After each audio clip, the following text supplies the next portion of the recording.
చెప్పి ఒక ఆటవికునకు భృతి ఇచ్చి మూట మోపించుకొనుచుండే. ఆటవికునకు భృతి ఇచ్చి నాతో రారా, నాతో పాటు నీకు కూడా భోజనం వసతి సౌకర్యం ఏర్పరుస్తాను, మళ్ళీ నీకింత ద్రవ్యం ధనం అనేది ఇస్తాను నేను అని చెప్పి తీసుకొని బయలుదేరారు. ఇద్దరు మళ్ళీ ప్రయాణం సాగించారు గంగానదికి వెళ్ళడానికి, కాశీక్షేత్రానికి వెళ్ళడానికి. ఈ ఆటవికుడు ఈ ధనంజయుడు ఇద్దరు కూడా బయలుదేరి వెళ్తూ ఉన్నారు. ఆనందవనమునందొకవానే వణిజుని ఇంట నుండు వైశ్యుండు. సరే వెళ్ళారండి, కాశీక్షేత్రానికి వెళ్ళారు. దగ్గర ఆనందవనం అని ముందర ఉంటుంది. ఆ ఆనందవనం దగ్గరికి వెళ్ళారు. వెళ్ళి అమ్మ చేరాము, అదిగో కనపడుతూ ఉన్నాయి కాశీక్షేత్ర శిఖరాలు, అవన్నీ కూడా విశ్వనాథుని యొక్క దేవాలయం కనిపిస్తూ ఉన్నదని చాలా ఆనందపడిపోయినాడు ఈ ధనంజయుడు.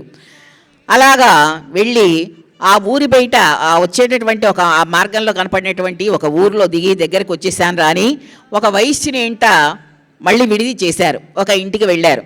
ఇంటికి వెళ్ళయ్యా, ఎక్కడి నుంచో వస్తున్నాం, మేము రామేశ్వరం దగ్గర నుంచి వస్తున్నామండి, సేతుబంధనం దగ్గర నుంచి కన్యాకుమారి నుంచి వస్తున్నాము, ఇక్కడ దాకా వచ్చాము. మేము మా అమ్మగారి యొక్క అస్థికలను గంగలో కలపడానికి వచ్చాను, కాస్త మీ ఇల్లు 4 రోజులు మాకు ఇవ్వండి అని అడిగారు. దాందే ఉందండి తీసుకోండి అని అన్నారు వాళ్ళు. సరే ఇద్దరూ వెళ్ళారు. ఈ వైశ్యుడు ధనంజయుడు ఏం చేశాడు, ఆ మూటని అక్కడ పక్కన పెట్టరా అని చెప్పేసి నేను ఊళ్ళోకి వెళ్ళి, ఇద్దరు కూడా విశ్రాంతి తీసుకున్నారు, నేను ఊళ్ళోకి వెళ్ళి కనుక్కొని వస్తాను అసలు సంగతులు ఏమిటో, అంతేకాకుండా మనకు కావలసినటువంటి సంబారాలు, తిండికి కావలసినటువంటి వస్తువులు ఏమున్నాయో అవి తీసుకొని వస్తాను నేను, నువ్వు ఇక్కడే ఉండు, ఈ పెట్టుకొని నేను వచ్చేదాకా ఉండమని చెప్పేసి పాపం ఈ ధనంజయుడు వెళ్ళాడు. వెళ్ళేటప్పటికి అదే ఉందండి, తప్పకుండా ఇక్కడే ఉంటానండి అని చెప్పేసి పంపించాడు. పంపించిన తర్వాత వీడికి ఆ మూటను చూస్తూ ఉంటే వీడికి ఆలోచన వచ్చింది, దీని దుంపదేగా నన్ను మోయమన్నాడు, ఎంత బరువు ఉంది, ఏమోలే చిన్న మూటే కదా అనుకున్నాను నేను, కానీ చచ్చిపోయినాను మొయ్యలేక. ఎక్కడి నుంచో మోసుకుంటూ వస్తున్నాడు.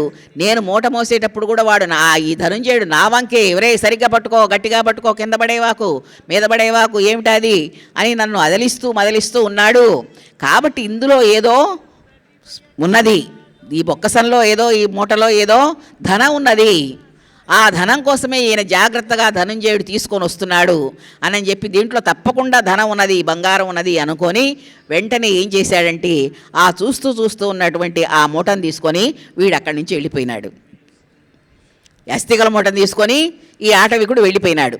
వెళ్ళిపోయిన తర్వాత చాలాసేపు తర్వాత వంచనాపరుండై బొక్కసం బెత్తుకొని తప్పు తెరువుగానక పల్లెకు పరుగు తీసే. తన పల్లె ఏదైతే ఉన్నదో, ఎక్కడి నుంచి అయితే బయలుదేరి వచ్చాడో ఆ మార్గాన్ని పట్టుకొని వీడి మూటను తీసుకొని పారిపోయినాడు. తర్వాత కొంచెం సేపటికి ఈయన వచ్చాడు, ధనంజయుడు వచ్చాడు. వస్తూ కూరలు నారలు కావలసినటువంటి ద్రవ్యాలన్నీ కూడా తీసుకొని 2 రోజులు ఉండాలి కదా, కాశీక్షేత్రంలో ఉండాలి, స్నానం చేయాలి, విశ్వేశ్వరుడికి అభిషేకం చేసుకోవాలి, ఈ పనులన్నీ ఉన్నాయి కాబట్టి 4 రోజులు అద్దెకి తీసుకున్నారు కాబట్టి ఆ ఇంటికి వీడికి ఆయన కావాల్సినటువంటి వస్తువులన్నీ కూడా సామాగ్రి తీసుకొని వచ్చాడు. వచ్చి చాలా అలిసిపోయి అక్కడ ఒక పందిరి లాంటిది ఉంటే ఆ పందిరి దగ్గర ఒక మంచం ఉన్నదిట. ఆ మంచం మీద కూర్చొని ఆ మూటలన్నీ అక్కడ పెట్టి వీడిని పిలిచి అంగడి నుండి బియ్యంబు పదార్థములను కొని వచ్చి దప్పిపై అంగముతూల ఉఫ్ఫొనుచు ఆ ప్లవనం విలువ, మంచి నీళ్ళు అవుతున్నాయి, దాహం వేస్తుంది అని వాడిని బిల్లుడిని పిలిచాడు. ఏమిరా ఎక్కడ ఉన్నావు, కొంచెం మంచినీళ్ళు తీసుకురా, నాకు చాలా దాహంగా ఉంది అని చెప్పేసి ఆయన పిలిచాడు.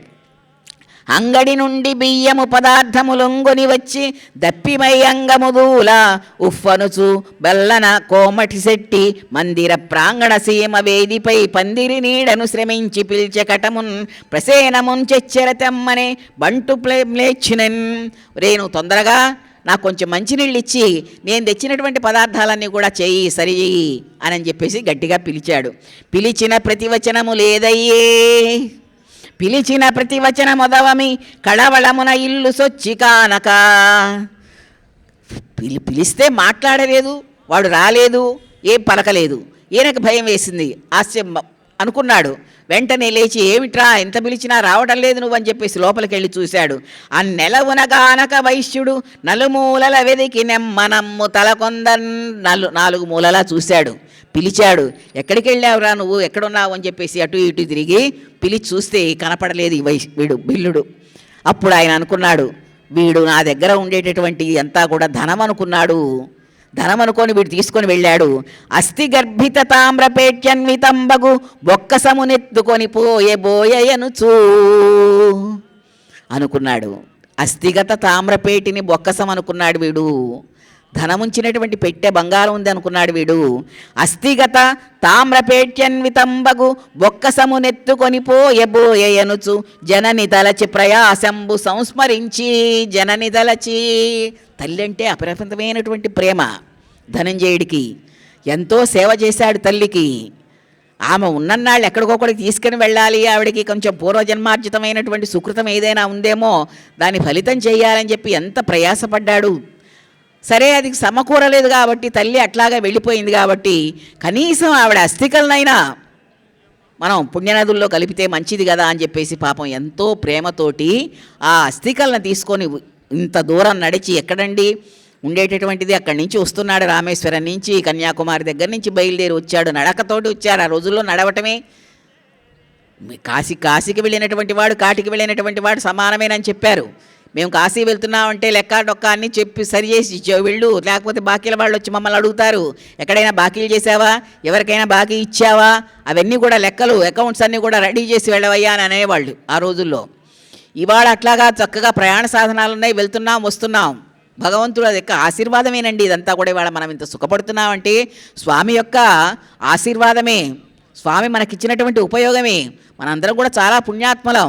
ఎందుకంటే అడుగు కదపంగానే దేవాలయం వస్తున్నది. పుణ్యక్షేత్రాలు వెళ్ళడానికి సరైనటువంటి వాహన సదుపాయం ఉంది. వాహన సదుపాయం లేని రోజుల్లో మన వాళ్ళు, మన పెద్దలు, మన తాతలు, తండ్రులు తిరుపతి వెళ్ళాలంటేనే మహాయజ్ఞం చేసినట్టు ఉండేది వాళ్ళకి. ప్రయాణ సాధనాలు లేవు. ఇప్పుడు మనం ఎంత అదృష్టవంతులం అంటే అనుకుంటే పరమాత్మను చూడగలుగుతున్నాం, అనుకుంటే వెళ్ళగలిగితే, మనస్సు ఉంటే చాలు వెళ్ళగలుగుతున్నాం. మనస్సు లేనటువంటి వాడు ఇంటి గుడి పక్కన ఉన్నా కానీ గుళ్ళోకి రాడు. గుడి పక్కనే అనుకుంటారు. దూరం ఉన్నటువంటి వాళ్ళు ఏమనుకుంటారంటే, నేనైతేనా పక్కనే ఉంటే ఇల్లు రోజు వీళ్ళు ఎక్కడే కూర్చుంటాను, ఆయనకి పాచి పని చేస్తాను, అది చేస్తాను, ఇది చేస్తాను అనుకుంటారు. ఉట్టిది. మనస్సు అనేటటువంటిది ఉంటే ఎంత దూరం నుంచైనా వస్తారు. స్వామి మీద విశ్వాసము, భక్తి, శ్రద్ధ అనేటటువంటివి ఉండాలి. మరి ఈ ధనుంజయుడు తల్లిని గురించి ఎంతో శ్రమపడ్డాడు.